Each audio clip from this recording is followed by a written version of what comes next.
আসসালামু আলাইকুম এভরিওয়ান, আশা করি সবাই ভালো আছেন। আসলে এটা হচ্ছে আমার ফুফুর দ্বিতীয় বাড়ি।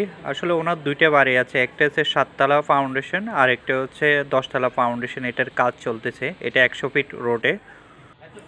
আর এ হচ্ছে আমার ফুফুর হাজব্যান্ড, মেজো ফুফুর হাজব্যান্ড এনাজুল আঙ্কেল। আর উনি নিয়ে আসলো ওনার বাড়ি দেখানোর জন্য আমাদেরকে। আর এ হচ্ছে ওনার ভাইয়ের ছেলে, বড় ভাইয়ের ছেলে। আশা করি ইনশাল্লাহ ওনার বাড়িটা অনেক সুন্দর হবে দেখার মতো। আর আমরা 300 ফিট চলে যাচ্ছি হাঁসের মাংস খাওয়ার জন্য। আর 100 ফিট রোডে একটা নতুন মসজিদ তৈরি হচ্ছে, মসজিদটা দেখতে অনেক সুন্দর। আর 300 ফিট আমরা যাচ্ছি নৌকায় করে। আর এই জায়গায় একটা হাট বসে 100 ফিট রোডের সর্বশেষ মাথায়। হাটটা সপ্তাহে 2 দিন বসে এই জায়গায়। আর যেহেতু আমরা নৌকায় করে যাব, কিছু খাবার নিচ্ছি আমরা ওই জায়গায় নৌকায় বসে খাওয়ার জন্য। আসলে নৌকায় করে যাওয়ার উদ্দেশ্য হচ্ছে পরিবেশটা ভালোভাবে দেখার জন্য ঢাকার। আর কিছু খাবার নিলাম আমরা, খাবার নিয়ে রেডি নৌকায় ওঠার জন্য। সবাই আমরা নৌকায় উঠে বসে গেলাম। এ আমার ফার্স্ট এক্সপিরিয়েন্স নৌকায় ওঠা। আসলে অনেক সুন্দর দেখা যাচ্ছে পরিবেশ। আসলে লেকটা অনেক সুন্দর। আর এই লেকটার নাম আমার জানা নাই, যারা জানেন আমাকে মেসেজ করে জানাই দিয়েন। আর সামনে যাওয়ার সময় একটা ব্রিজ পড়ে, এই ব্রিজটা অনেক সময় টিকটকে দেখি আমি। আসলে লেকের দুই পাশটা অনেক সুন্দর। আর আমরা যে খাবারগুলো নিয়েছি ওইগুলো খাচ্ছি আমরা সবাই মিলে নৌকায় বসে। আসলে ঢাকাতে লেকে এভাবে নৌকাতে চড়া হয়নি, আর আমার ফার্স্ট টাইম আমার। আর দ্বিতীয়ত আমরা চলে আসলাম আমাদের 300 ফিট গন্তব্য। নৌকার থেকে নেমে আমরা উঠতেছি উপরে। আসলে 300 ফিট জায়গাটা দেখতে অনেক সুন্দর। ফাইনালি আমরা এন্ট্রি হচ্ছে 300 ফিট রোডে।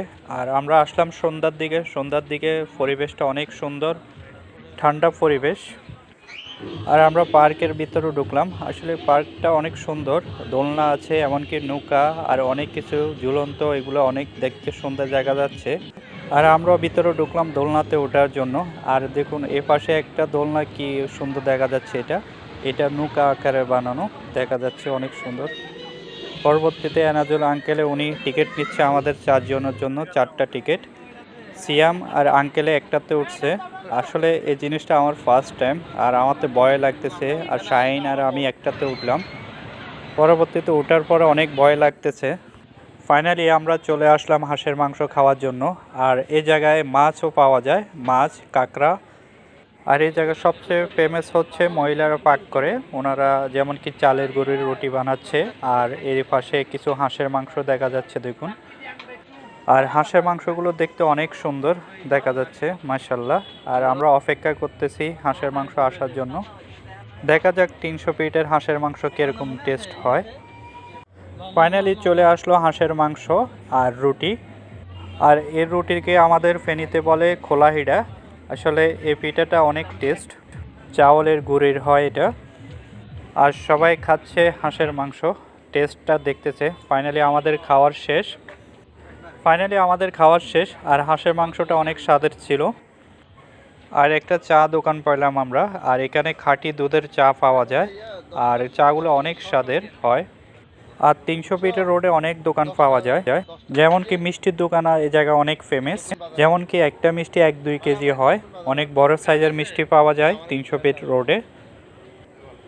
আর এই ভাই চাটা অনেক স্বাদ হয়েছে, আসলে খাঁটি দুধের চা অনেক স্বাদ। আর আমরা চলে যাচ্ছি অলরেডি আবার আগের গন্তব্য। আর আমরা নৌকায় করে আবার চলে যাচ্ছি বাসায়। আর ফাইনালি দেখুন রাতের ভিউটা দেখতে অনেক সুন্দর। নৌকায় মানুষ কম, এই কারণে বাইটা ছাড়তেছে না, আর মানুষ নিয়ে পরবর্তীতে ছাড়লো। ফাইনালি আমরা চলে আসলাম বাসাতে। আর বাসায় এসে আমরা সবাই মিলে গল্প করতেছি 300 ফিট রোডে কী করলাম। আর আমার ভিডিওটি